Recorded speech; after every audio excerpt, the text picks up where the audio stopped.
explica melhor. Enfim,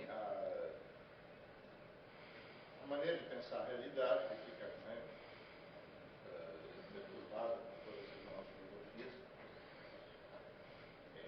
Bom, tem um efeito exorcizante, de alguma maneira. Tem um efeito exorcizante, de alguma maneira, tirar os fantasmas. Né? Isso, exatamente. Ou seja, não é efeito de salvação. Dentro dessa concepção, qual a sua concepção de salvação pessoal? Não tem nenhuma concepção. Não. Como é que eu vou ter? É? Não, que ela pode ser dada pela metafísica ou pela revelação? Não pode ser dada nem pela metafísica, nem pela revelação. Quem salva é nosso Senhor Jesus Cristo. Sim. Então, isso é pela revelação. Como revelação? Jesus Cristo salva. Não é a revelação que salva, é Ele, pessoa. A revelação está lá no Evangelho. Né? Exato. Não é isso? Então, você pode dizer, o Evangelho salva. Fala, não, o Evangelho não salva nada. Você pode ler o Evangelho o dia inteiro. Saber tudo aquilo de cor. Fala, é uma pessoa, não é uma ideia que vai te salvar, não é uma doutrina que vai te salvar, é uma pessoa real. Sim, você pode escrever que é uma pessoa real. Isso é uma ideia, uma afirmação sobre uma realidade. Não, não é. Isso é uma coisa que ele mesmo disse. Sim, isso aceitou. Não, a minha ideia sobre... Não, tem uma diferença. Eu não tenho como transformar isso numa ideia. Se você vai dizer, agora nós vamos pegar esses fatos aqui e transformar numa doutrina. Eu digo, meu filho, a igreja está fazendo isso faz 2000 anos e não terminou ainda. Se você vai esperar a doutrina cristã ficar pronta, você não vai ser salvo jamais. Você está entendendo? Então, isso não tem como discutir na esfera das ideias e das doutrinas. Isso, vamos dizer, é um ato de uma determinada pessoa. Sim, que ocorre como? Como é que eu vou saber uma coisa dessa? Diz que ele vai vir julgar os vivos e os mortos. Como é que ele vai fazer isso? Tem a menor ideia? Não é o sacrifício dele que julga? Não é ele, não é o sacrifício dele, é ele mesmo.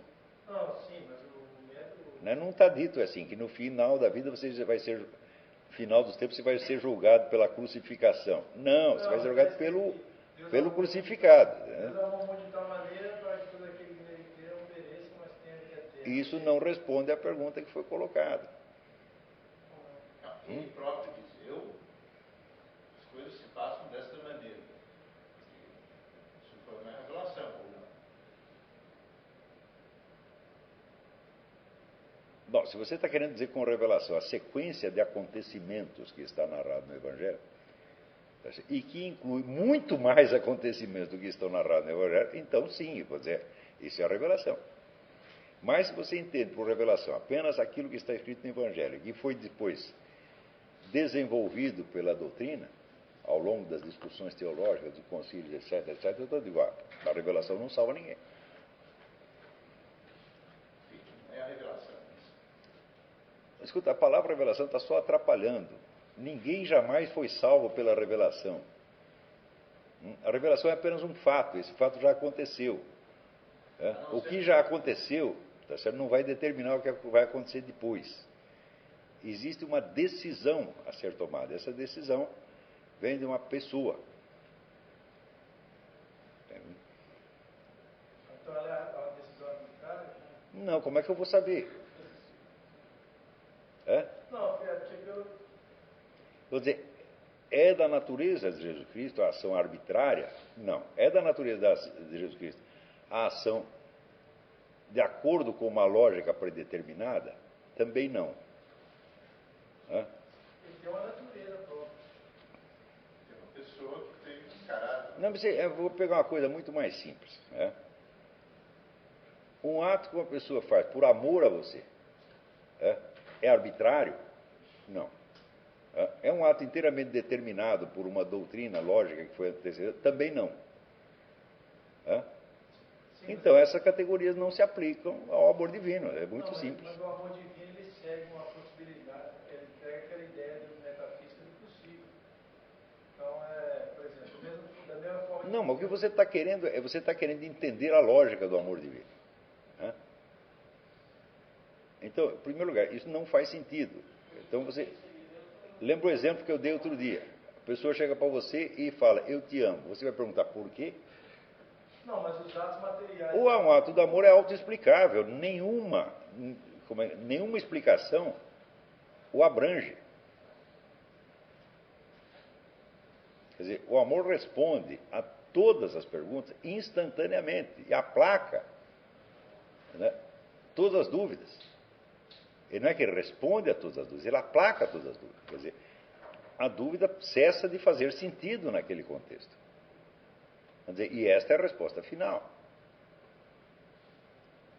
Mas há um chamado, quer dizer, se trata de revelação no sentido, quer dizer, ele esteve na Terra e falou certas coisas, vem até mim, né? Eu sou a porta. Espera um pouquinho, espera aí. O Jesus do qual vocês estão falando é um Jesus que está lá no Evangelho e que está na doutrina. Não é desse que eu estou falando. Tudo que o Evangelho diz e tudo que a doutrina diz é um nada. Eu estou falando do Jesus real. Mas como você conhece o real se não acessar ele pela relação? A pergunta é o contrário. O Jesus real já estava agindo aí muito tempo antes do Evangelho. Se não tivesse o real, como é que você ia conhecer a revelação? Vamos dizer, é um hábito cultural de confundir a ordem do conhecer com a ordem do ser. Mas o que tem que predominar é a ordem do ser. E também não é verdade que você só o conheça através da revelação. Isso não é verdade de maneira alguma. Não, sim, mas a ideia... Eu vou fazer outro comentário aqui. Entendeu? Olha, a ação divina está onde ela quiser. Não é onde está escrito na revelação. Se você quiser pegar um sujeito que nasceu na Conchinchina, que nunca ouviu falar de evangelho nem coisa nenhuma, e Deus quiser fazer um milagre para ele, faz, ué. Então, a ação divina predomina sobre a revelação. Mas predomina infinitamente. Então, não é certo você dizer, nós só sabemos dele o que está escrito ali. Fala, Porque ele quis se fazer carne e se revelar. E se você nunca ficou sabendo disso, vai interferir em alguma coisa? Não vai interferir em absolutamente nada. Escuta, você veja, a sequência dos milagres que aconteceram depois do que está ali, é um negócio inabarcável. E não depende das pessoas conhecerem o Evangelho. Você veja o apóstolo Paulo... A ação divina é muito mais vasta do que vocês estão imaginando. Não, sim, mas o apóstolo... É o seguinte, olha, eu digo, vocês leram muito o Evangelho e estudaram um pouco a história dos milagres. Mas como é que começa o Evangelho? Não começa com um milagre? Se não tem o milagre do nascimento virginal, não vale nada. Aqui não vale nada. Se não tem o milagre da ressurreição, também não vale nada. Então, o milagre prevalece sobre a narrativa evangélica. A narrativa evangélica existe porque existiu o milagre. Então, é o milagre que explica a revelação e não a revelação que explica o milagre. Sim, mas veja o apóstolo Paulo, ele diz o seguinte: ainda que viesse um anjo pregasse o evangelho, do qual nós não temos que pregar, seja nada. Faz o seguinte, olha, você é de formação protestante? Então esses caras lêem o Evangelho o dia inteiro. Né? E este aqui é o problema. Daí eles querem explicar tudo pelo Evangelho. Eu disse, está dito no próprio Evangelho que o Evangelho é uma migalha em face daquilo que Jesus Cristo fez. Não com as palavras. Tá, eu estou dizendo com as minhas palavras. Porque se fosse contar tudo que ele fez, não haveria livro que chegasse. Então, de cara está dizendo, olha, isso aqui é só uma amostra. Tá certo? E o acento aí, a que pesa mais, é o que ele fez. Porque, para começar, ele fez o mundo. Né?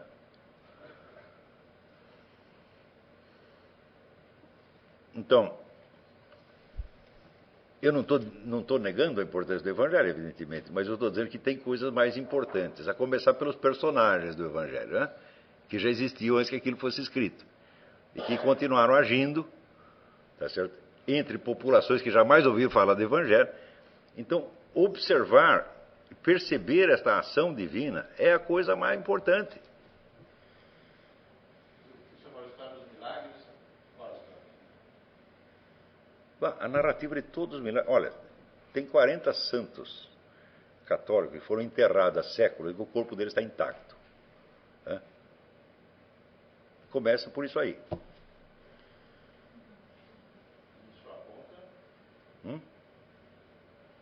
Por que está assim? Porque Deus quer que seja assim.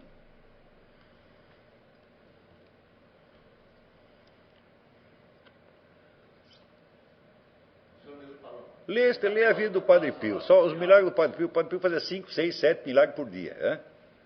É um absurdo. Aquilo é um absurdo. Né? Então, ali acontecem mais coisas do que estão narradas no Evangelho.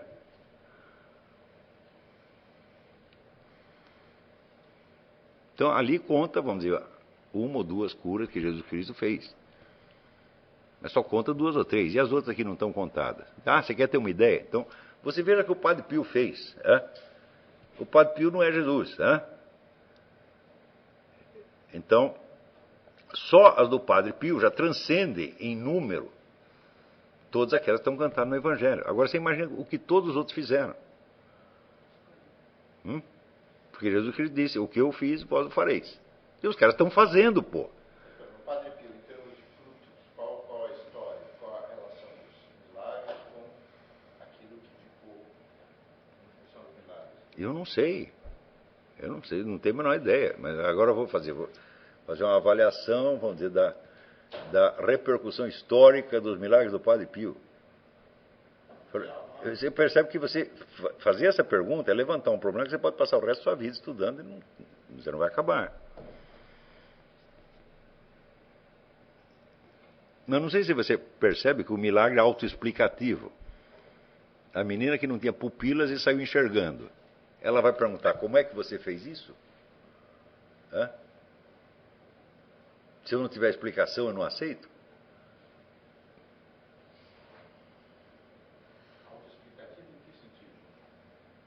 É autoexplicativo porque aquilo não precisa se justificar em função de nada. É autojustificado, por assim dizer. Como o bem que as pessoas fazem é autojustificado. O mal é que você tem que encontrar uma explicação. Veja as duas perguntas. A pessoa chega para você e fala, eu te amo. Você não pergunta por quê. Eu te odeio. Por quê? É assim ou não é assim? Quer dizer, o amor é autojustificado, ele ilumina o campo do acontecimento e não há o que explicar, porque ele é a explicação. A explicação é aquilo que, vamos dizer, acalma a sua alma. Ele te coloca dentro do campo de luminosidade, onde as questões desaparecem. Então, eu vejo assim, o desprezo que a nossa cultura tem pelo fato dos milagres é um mau sinal de burrice que existe. Porque as pessoas pensam que um milagre é um negócio excepcional. Eu digo, mas não é tão excepcional quanto você está pensando. Essas coisas estão acontecendo a todo momento. Se você fosse noticiá-las, não haveria jornal que chegasse.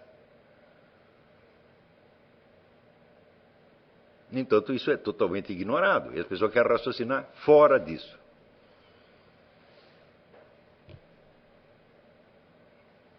Então só sobrou um canal. Esse canal é o Evangelho e a doutrina. Né? Então, automaticamente, o cristianismo da pessoa se transforma no culto do Evangelho e no culto da doutrina. E cadê a ação divina? Não tem. Então vira tudo uma questão realmente de pensamento, de opinião, de crença, etc, etc.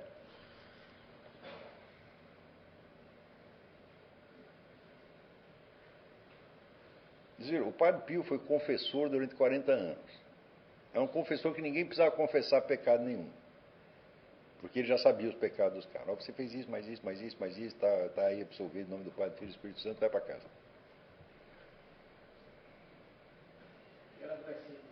Era do SNI. Começa mesmo que ele tivesse feito só isto. O senhor mesmo falou do G católico que estava aí para a salvação das almas. O que o senhor quer dizer com isso?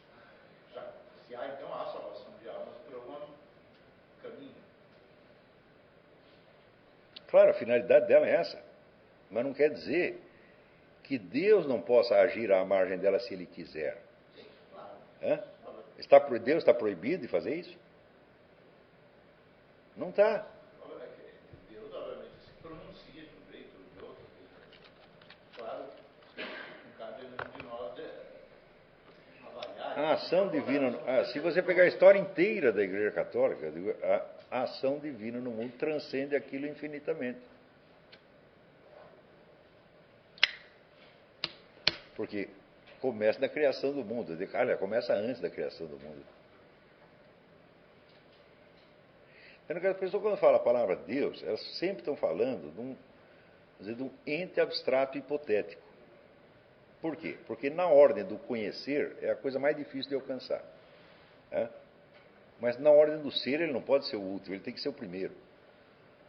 Então, providência inicial. Regrar a ordem do conhecer pela ordem do ser.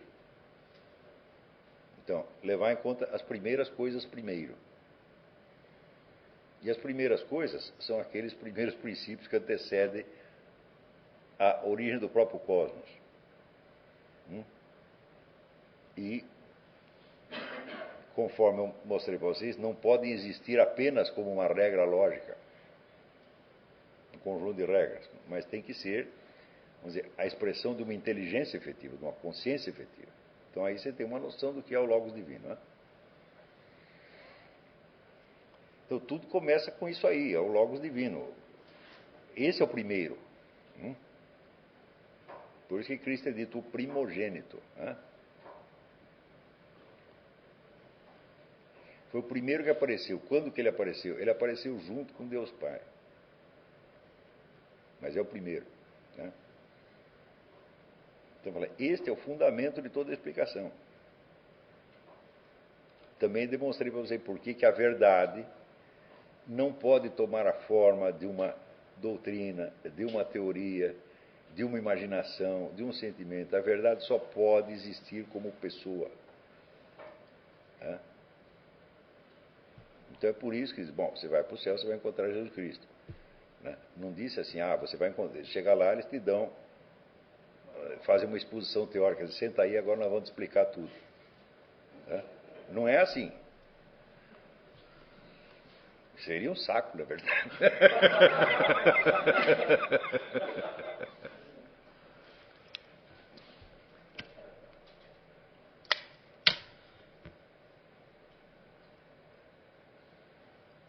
Eu sei que as coisas que eu estou dizendo, mas elas são tão contrárias à linguagem do pensamento contemporâneo, que mesmo pessoas que são cristãs, às vezes acham escandaloso o que eu estou falando. Porque eu não estou falando do Deus que está no Evangelho, ou que está na doutrina. Não, eu estou falando do Deus que existe mesmo. As pessoas não estão acostumadas, sempre tomam Deus como objeto de crença. Então temos nós, os crentes, acreditamos, os outros descrentes não acreditam. Então Deus se resolve dentro da esfera das crenças humanas. É um objeto de crença. Mas olha, eu já desisti disso há muito tempo.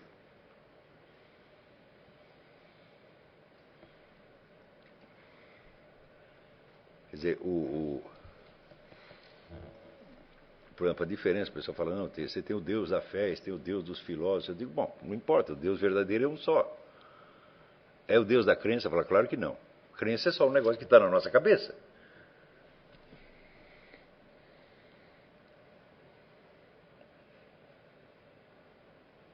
Mas não se trata do Deus no qual você crê. Crendo ou não, você crendo ou você não crendo, ele está agindo. E é este que interessa. O Deus da sua crença não pode salvar você. Só o Deus real pode, o qual transcende a sua crença. Você pode até acreditar um monte de coisa errada com relação a ele. Não vai fazer a mais mínima diferença, porque quem vai te salvar é ele, e não o que você pensa a respeito dele. Eu chego lá, eu tenho a doutrina aqui certinha, e você salva por isso. Tu não vai. A doutrina não salva, muito clara, muito clara. Isso não implica... Porque tudo que vejam, a doutrina é um conjunto de possibilidades lógicas. Nenhuma doutrina abarca a realidade. Agora é Ela se refere à realidade, mas não a abarca. Mas, quer dizer, Kant, por exemplo, como que Deus, a concepção que esse homem está separado de Deus. De alguma forma, há um chamado, há uma discussão, há alguma... que história que Deus está separado de Deus? Nem os caras do inferno estão separados de Deus. Nem o diabo está separado de Deus. Hã? Isso é uma figura de linguagem. Num certo sentido. Não, isso não é um conceito rigoroso. O homem está separado de Deus. Quer dizer, metafisicamente isso é um absurdo. Você não pode estar separado dele uma única fração de segundo. Hã? O que acontece é o seguinte: você ou não sabe dele, ou não tem, vamos dizer, a atitude adequada perante ele. Mas qual é a atitude adequada? A atitude adequada é tratá-lo como alguém que existe, não como alguém em quem você crê.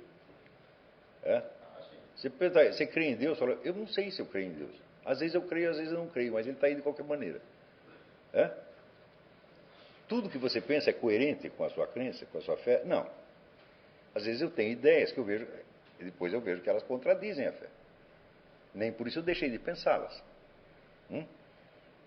Agora, se eu sei que a ação divina está presente de qualquer maneira, e eu a reconheço, porque ela aparece, a toda hora aparece, então eu estou lidando com uma realidade e não com uma crença.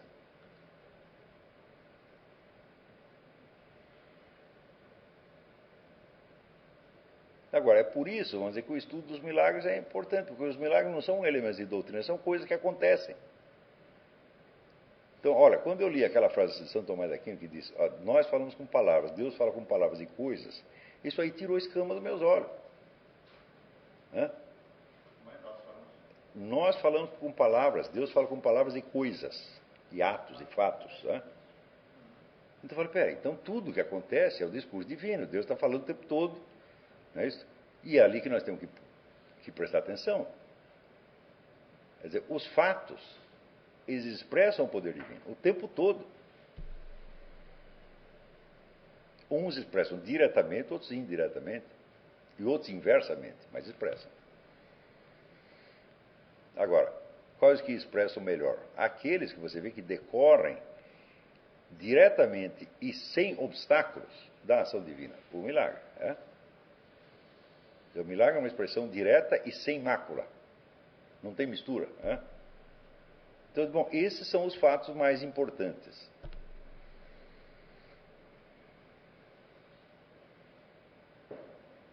Sim, mas o milagre traz em si o elemento cognoscível. Você precisa de tentar entender o sentido dele. Por isso que eu disse aquela frase do apóstolo Paulo em Gálatas, que ele fala que se vier um anjo, ainda que vier um anjo, quer dizer, se vier um milagre, e a partir desse milagre você conte um evangelho que não é aquilo que nós apóstolo Paulo, temos pregado, então, na verdade, ele está colocando um limite para... Não, ele está falando das conclusões que você tirou, meu filho. Está falando da ação do anjo que ensina uma coisa Que diferente. se o anjo vem e faz um milagre que é o contrário da vontade de Deus, então não é um anjo, é um diabo. Pô. Ele está usando uma hipérbole. Sim, com certeza. Quer dizer, se um anjo do Senhor... Essa é a mesma coisa. Se Jesus Cristo viesse aqui e fizesse tudo o contrário, não era para acreditar. Mas isso é hipérbole. De novo, escuta, você está lidando com um conceito ou com uma figura de linguagem? Estou lidando com um conceito que está por trás. Isso não é Não, isso não é um conceito, isso é uma figura de linguagem, porque isso chama-se uma hipérbole. Expressa um exagero monstruoso. Então, por trás dela não tem... Quer dizer, ele está querendo dizer que se um anjo do Senhor agisse ao contrário do que o Senhor determinou, eu digo, então não é mais um anjo, é um demônio. Sim, mas não... Então isso não, o que ele está dizendo não vai acontecer jamais. Então não se preocupe com isso. Vai vir um anjo do Senhor, vai me enganar. Está entendendo? Não, eu entendi. Ele está falando uma hipótese que não se realizará de maneira alguma. Agora, você pode ver o milagre, você pode ver a ação divina e você tirar uma conclusão errada. Essa é outra coisa. Mas não foi o anjo do Senhor que te enganou? Não, mas ali é claro que ela é pedra. Ele está falando justamente dessa situação. Alguma coisa que aparece e vem com a roupagem de... Mas enfim. Não, então o que ele está querendo dizer é o seguinte: você tem um falso milagre, você tem um milagre demoníaco, isso acontece mesmo. E ele é manifestado pelo entendimento que vai contra o Evangelho paulino. É justamente isso que eu estou querendo dizer. Você pega uma manifestação miraculosa. O que ele está querendo dizer é o seguinte: o Evangelho é um critério de diferenciação. É só isto. Ele está usando o Evangelho e falando: bom, peraí, aqui nós temos um negócio que parece um milagre de Deus, né? Então nós conferimos com o Evangelho para ver se de fato é. Tá certo? Então é um critério. Critério vem de uma palavra grega que era uma pedrinha que você usava para bater nos metais para saber se era ouro ou outra coisa. Então, isso não quer dizer que a ação divina esteja sob o julgamento do Evangelho. Não está. Está infinitamente acima de tudo que está escrito no Evangelho. Não é limitado por aquilo de maneira alguma. Agora, para nós, na ordem do conhecer, para que nós não entremos em confusão, você usa o Evangelho como critério. E como critério ele não produz o ouro, ele só faz a avaliação. Como é? Como critério, ele não vai produzir. Não produz o ouro, ele só faz a avaliação, exatamente. O ouro vem de Deus. E não do Evangelho. Entende? Quer dizer, olha, quando o próprio Evangelho diz que. Deus quis dar. Como é? O Evangelho é a maneira como Deus nos quis, enfim, nos orientar. Não se trata de que o Evangelho controlar a Deus. É o contrário. O que mais nós temos para nos orientar? O que mais nós temos? Para nos orientar. O que mais nós temos tem o próprio Deus. Hã?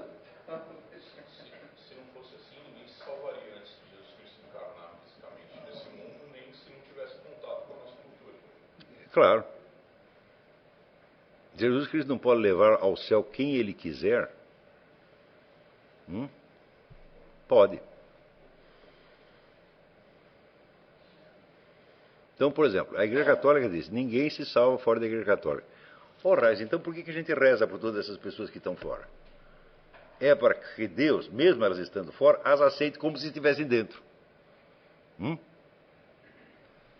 E é o chamado batismo de desejo. Quer dizer, a alma está tão voltada para aquilo que ela já é como se fosse católica. Então, você reza para que Deus aceite isso. E se ele não fizesse isso, está todo mundo lascado. Falar nisso, essas coisas do céu não atacam Deus da Igreja Católica. Claro que é. Claro que é. Que não se salva ninguém. Que fora Então, tem alguém que pode informar lá. Tem um teólogo lá atrás que pode informar. Isto é a doutrina da Igreja Católica. que se salvam as pessoas fora da igreja, se salvam. Elas não estão fora. Então, Não. Pergunta lá para o padre. Você não sabe responder. Qual é a solução disso? O problema é o que se entende por igreja, né? Isso. Ou seja, igreja é o corpo de Cristo, não é uma agremiação, igreja Isso. é o corpo de Cristo. Ou seja, qualquer um que vá para o céu vai ser membro do corpo de Cristo. Não é impossível não ser, aqui metáfora, né, de jeito, estamos falando de metáfora, membro do corpo de Cristo. Né? Então, a igreja crê que só existe um corpo de Cristo, não tem dois Cristos. Por exemplo, quando a igreja católica diz, no credo, confesso um só batismo, ela está dizendo que, respeitando todos aqueles que sejam pessoas que nunca ferir suscetibilidade, né?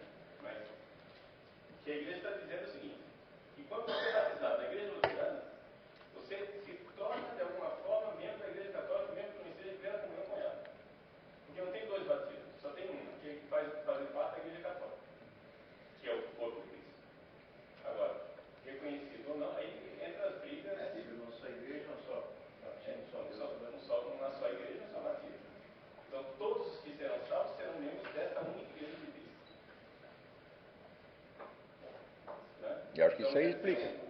O chinês lá na China, que nunca ouviu falar de Jesus Cristo, né? Pelo qual nós rezamos, queremos que ele seja salvo. Quando ele for salvo, ele será salvo. Por Jesus Cristo será Membro da Igreja Católica, exatamente. No céu será todo certo. Então. Pelo menos essa é uma da igreja universal. Esses caras são tudo católico do B, você está entendendo?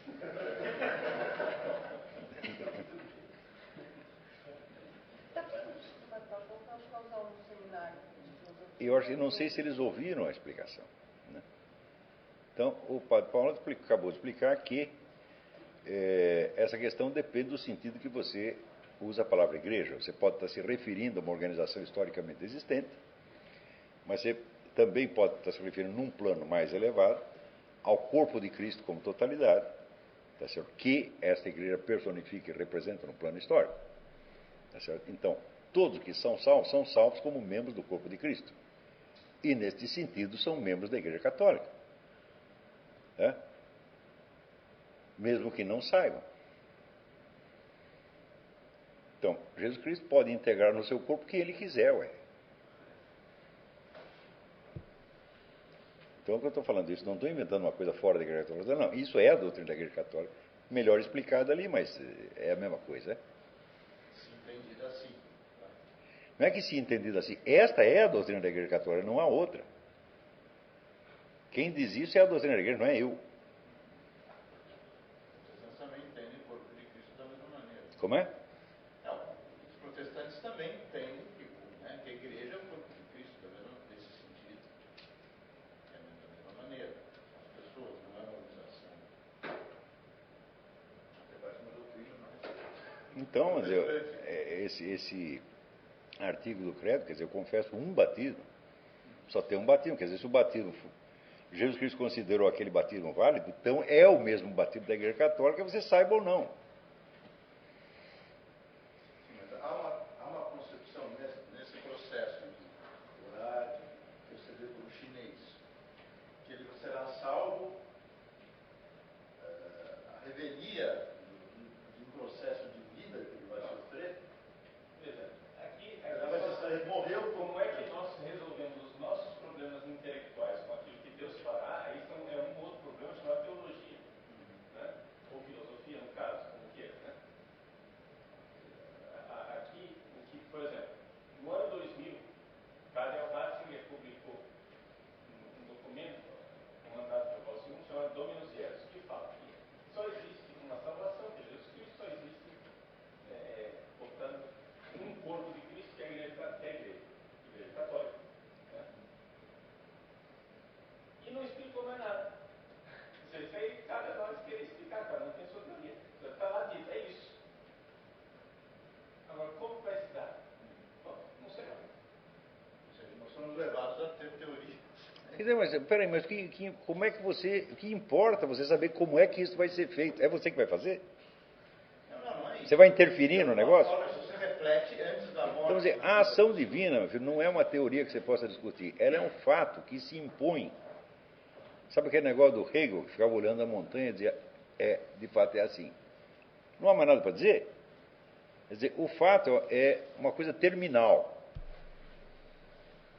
Ele fala por si.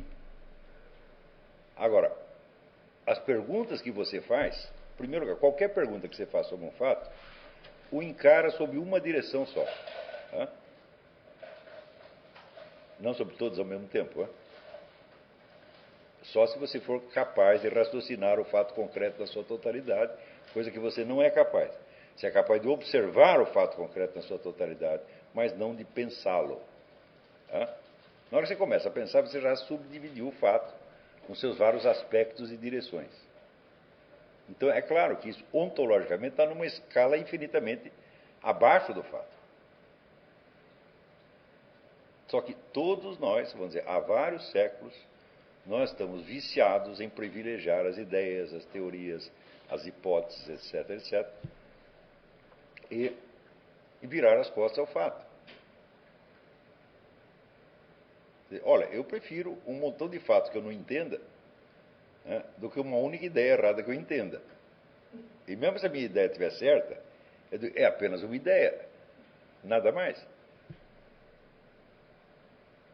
Quer dizer, existe, no mundo moderno, existe uma espécie de horror ao fato, está entendendo? Horror à realidade como tal. Que vem justamente do sentimento do desamparo, né? O sentimento cósmico persecutório, que é a base de todo o gnosticismo. Então, quando o Eric Wegener diz que o gnosticismo é a ideologia do nosso tempo, ele tem toda a razão. Não enquanto doutrina, mas enquanto estado de espírito. Quer dizer, você sentir que você está dentro de uma imensa realidade hostil, contra a qual você tem que se defender de algum modo. Quer dizer, você tem horror à criação. E isso é o estado de espírito moderno por excelência.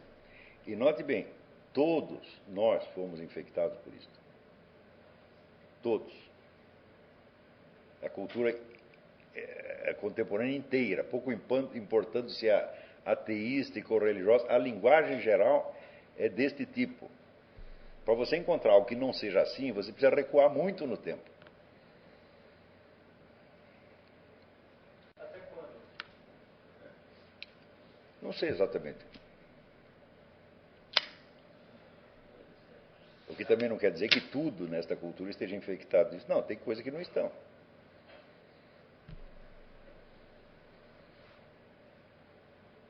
Então, quer dizer, a reação normal das pessoas diante do fato é sempre perguntar por quê?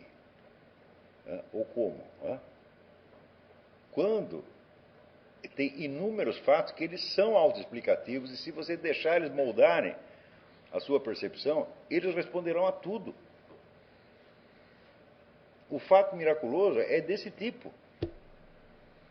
Uma pessoa que seja perdida, se você gosta de uma pessoa perdida, que se considera perdida, desorientada com relação às diversas religiões do mundo, ou o que o senhor responde a ela? Eu respondo, vai lamber sabão. Os seus questionamentos existenciais, etc. Quer dizer, você estudou todas as religiões do mundo para você saber qual é a certa, você é um cretino. Né? Isso é o tipo da coisa que não se deve fazer.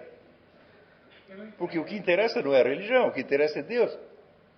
Você não perguntou para Deus. Então, exatamente, isso é uma resposta. Porque eu Né? pergunto para Deus isso. Você pergunta para Deus e espera que ele responda. E pior ainda, ele responde. Né? Eu posso assegurar para você, isso me aconteceu 1000 vezes. Eu queria saber alguma coisa, eu não sei por onde estudar aqui. Eu peço para Deus e no dia seguinte acordo sabendo. Eu não sei, eu vou lá perguntar, como é que você fez isso?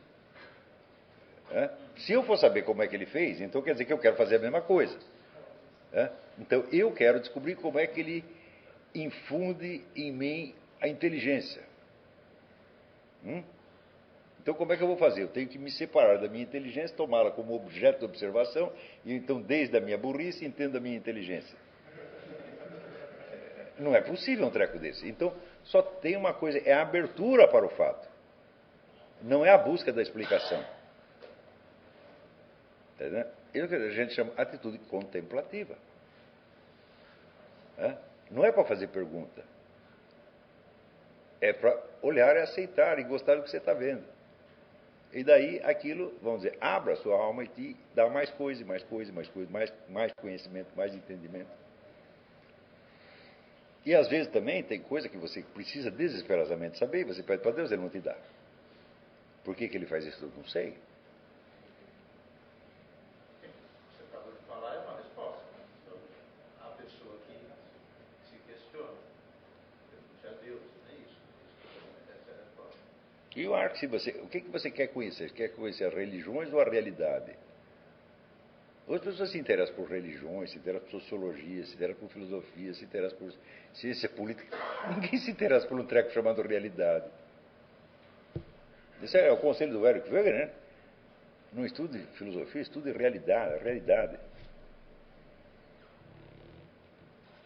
Como se alguém que está viciado, como se voltar para a realidade, por exemplo, que está nessa... Eu estou falando, no começo do seminário, eu dei alguns exercícios para isso. Tá certo? Para você aprender a se abrir à realidade. Tá certo? E um deles é esse exercício de você se abrir à imensidão cósmica e saber que você está ali no meio como um pontinho. Em que, aparentemente, nada está te segurando, nada está te mantendo. Aparentemente, você já está liquidado, vamos dizer, pelo simples contraste de tamanho. E, no entanto, você continua vivendo. e você até tem uma existência eterna. Então, vamos dizer, entre essas duas balizas está todo o senso da realidade.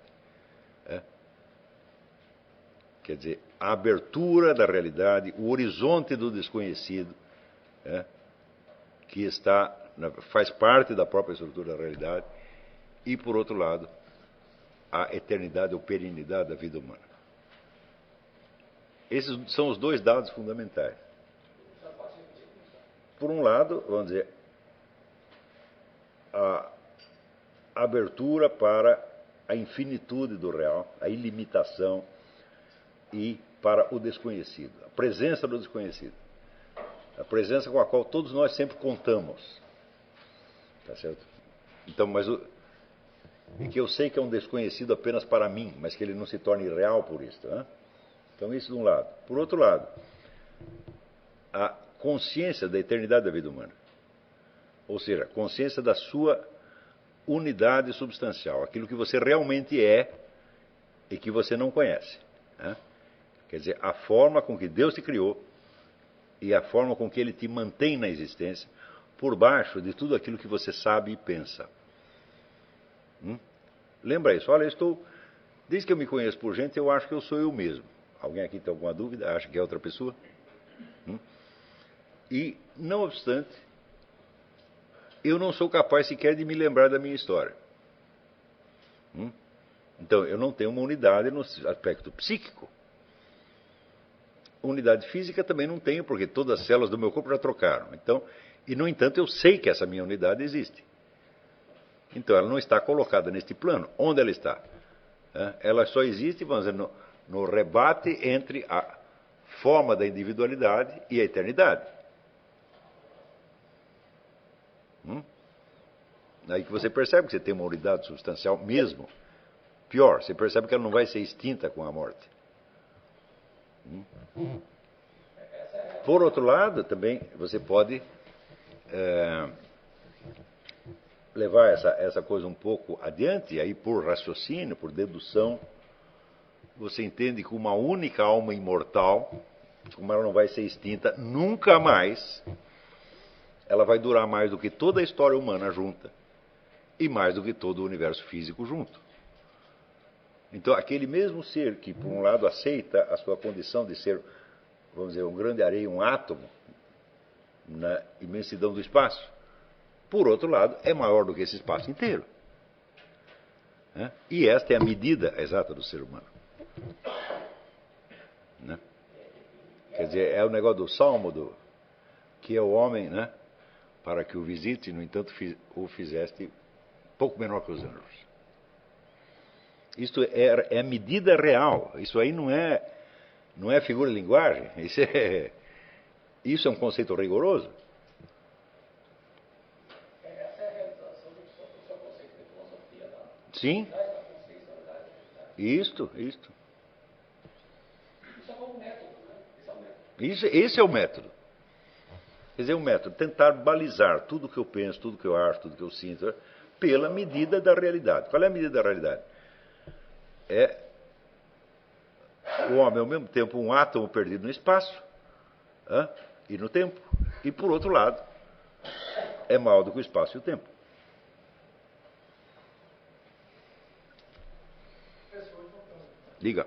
Em relação, desculpa eu sou trabalhar tanto assim, mas em relação ao que o senhor disse, Aluno é péssimo, só quer que a gente trabalhe. a diferença entre a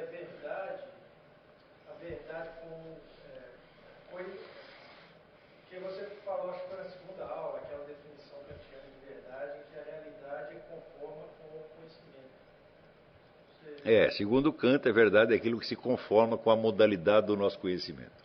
Sim. Aí você falou que não é só isso, é mais do que isso. Eu não consegui entender. Não, o que eu estava comentando é a definição escolástica da verdade. Sim.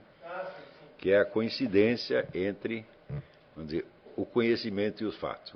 Então, esta definição, ela é verdadeira, só que ela não é suficiente. Porque aí está se referindo somente à verdade como algo que está na nossa consciência. Mas você tem que ver a verdade pelo lado contrário, é onde você está nela. Tá entendendo? Então, é melhor definir a verdade como um campo no qual você está. E do qual você não pode sair realmente, mas você pode sair mentalmente. Quer dizer, você pode imaginar que está fora dela. Você não sai dela um único minuto, mas você pode imaginar. E trocar, então, vamos dizer, o campo real onde as coisas estão se dando, por um campo mental que você mesmo delimitou.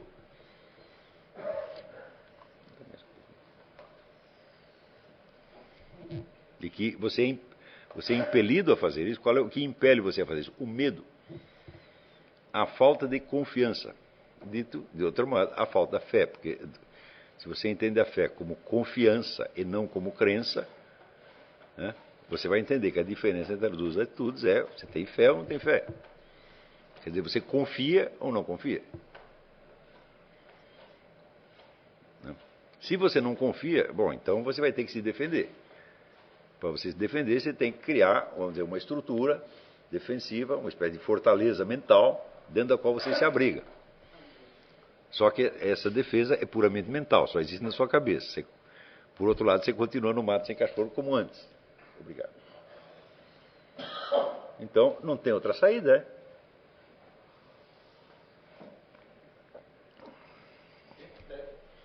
Essa técnica de a verdadeira medida, né, do ser humano, como que isso fica uma questão que está no Evangelho, que eu era cego, agora eu vejo, que é uma abertura de olhos. Essa abertura de olhos não é necessariamente de acordo com o Evangelho, uma ação de Deus, quer dizer, não basta ter essa atitude. Olha, eu não sei, porque acho que essa abertura de olhos já se dá inúmeras vezes na vida,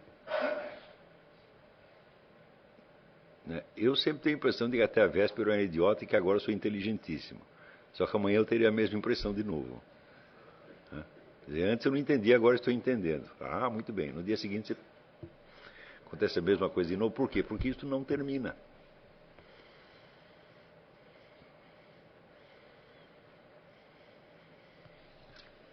Quer dizer, na medida em que você está aberto para a infinitude da verdade, ela não vai acabar de preencher você. Ela preenche um pouco e daí ela aumenta você para preencher mais.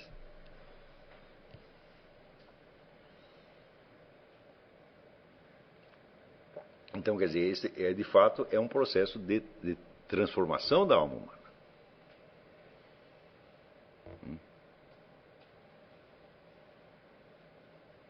Quer dizer, isso não quer dizer que você vai virar santo, quer dizer, apenas que você vai deixar de ser um idiota, só isso.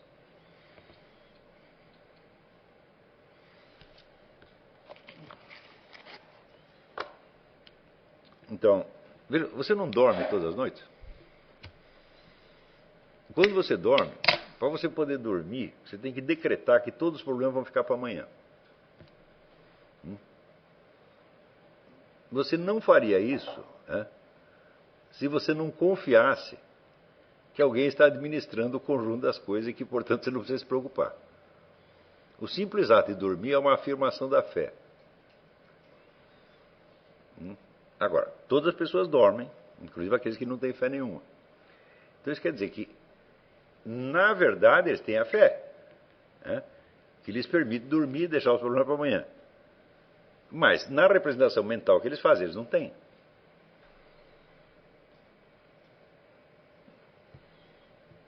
Então, isso quer dizer que há muitas doutrinas, teorias que você pode expressar verbalmente, mas nas quais você não consegue acreditar de fato. Porque elas são incompatíveis com a estrutura da realidade. Então você defende aquilo na cátedra, você defende nos livros e tal, mas na realidade você vai continuar vivendo como se não acreditasse naquela besteira toda.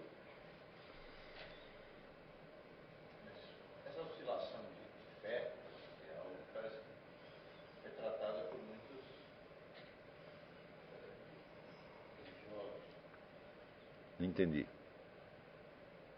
De crer nessa. Não sei. O sentido da fé como crença, muita gente diz isso, mas está errado. O paralítico e o cego do Evangelho, o que eles sabiam de doutrina cristã? Não sabiam nada. Então não quer dizer, eu acredito nessa doutrina. Não é isso. Eu confio em você. Você diz que você é o filho de Deus, você pode fazer mais isso, e eu confio. Então eu estou pedindo para você fazer. Então é a confiança na pessoa do nosso Senhor Jesus Cristo, e não a fé numa doutrina. Meu filho, naquele tempo nem tinha doutrina cristã. Os caras começaram a elaborar a doutrina cristã e estão elaborando até hoje e não terminaram. Então se olha lá, aqui até a patrística grega, patrística latina. Ei, eu vou ter que ler tudo isso aí para saber se eu acredito ou não?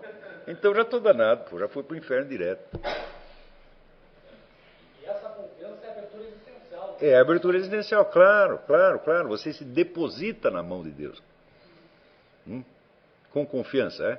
E, portanto, você sabe que não é o seu cérebro, não é a sua inteligência que vai ter que administrar tudo. E você sabe, por exemplo, que o seu conhecimento será sempre fragmentado, cheio de rombos. Tem muita importância, Deus preenche o rombo. Mas esse depósito, não sei, há pouco tempo, por exemplo, que a Madre Teresa de Calcutá, algumas declarações no final da vida dela, questionando, né, que valeria exatamente uma oscilação de fé nesse sentido, de não está conseguindo depositar realmente a confiança ou não. Questionamentos, né? Eu não sei como ela pensava essas coisas, não tenho a menor ideia.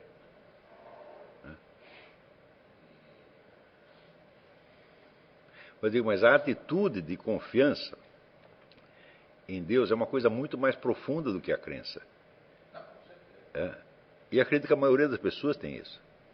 Quando você perde mesmo, você está num desespero tão grande.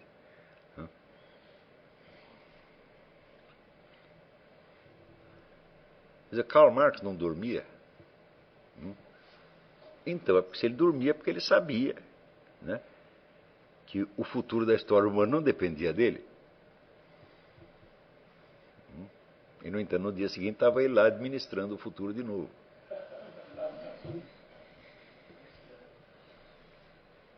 Quer dizer, quando na Bíblia diz que o homem existe para louvar o Senhor, não diz isso? Essa é a finalidade da nossa existência. Portanto, isso está na nossa natureza. Então, de algum modo, nós fazemos isso, querendo ou não, sabendo ou não. Mas nós fazemos existencialmente, não mentalmente. Agora, quando você passa a fazer mentalmente também, significa o seguinte: os seus pensamentos estão mais de acordo com a sua modalidade de existência, portanto, com a estrutura da realidade.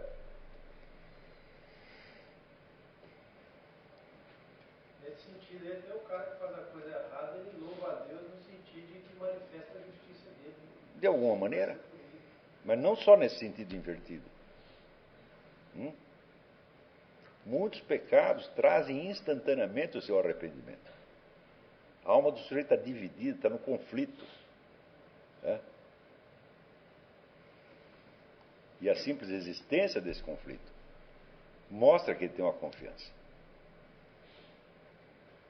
Não é só no sentido, não, se você tem o mérito, você vai ter o prêmio, se você tem o pecado, você vai ter o castigo, portanto você está manifestando a justiça divina de duas maneiras. Isso existe, mas não é só assim. A coisa é muito mais complicada, na verdade. Quer dizer, o sujeito está fazendo o treco errado, né, e ele sabe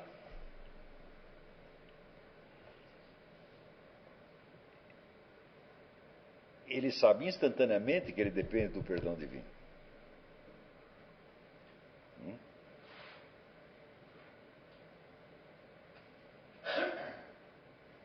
Quer dizer, não está na capacidade humana de você só fazer aquilo que você considera absolutamente certo.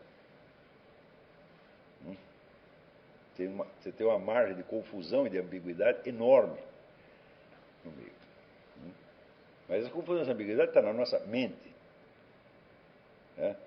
não na nossa realidade. Na realidade, você está montado, você está sentado em cima da confiança em Deus. Até o Richard Dawkins está.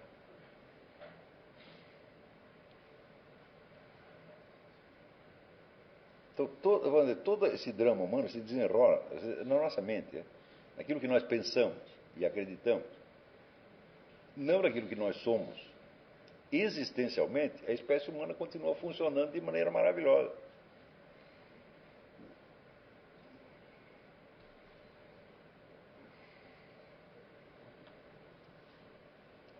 Veja que você esteja dentro da situação mais caótica, tá certo? E atemorizante, você sabe que não são os fundamentos da realidade que foram abalados, mas só um pedacinho. Se você está no meio da Segunda Guerra Mundial, está lá no campo de concentração de uma situação aflitiva, mas isso não quer dizer que os fundamentos da realidade foram abalados, é você que foi abalado. Se não fosse isso, o terror das pessoas seria muito maior do que é. Como é que o ser humano sobrevive, às vezes calmamente, às piores situações possíveis? Né? Quando o Viktor Frankl, ele conta que dentro do campo de concentração ele viu mais bons exemplos do que maus exemplos, eu digo, como é? Isso é possível? Quer dizer, as pessoas reduzidas à situação mais aflitiva, deprimente, atemorizante, né? Como é que elas todas não se estragam completamente do dia para a noite? Não, não se estragam. Algumas estragam, outras não. E mesmo aquelas que se estragam, não estragam em tudo.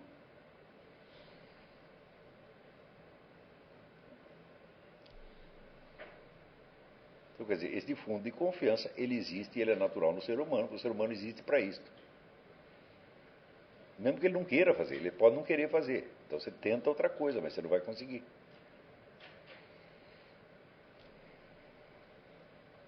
É isso. Eu acho que com isso dá para nós encerrar. Né? Eu não cumpri todos os itens do programa, mas os principais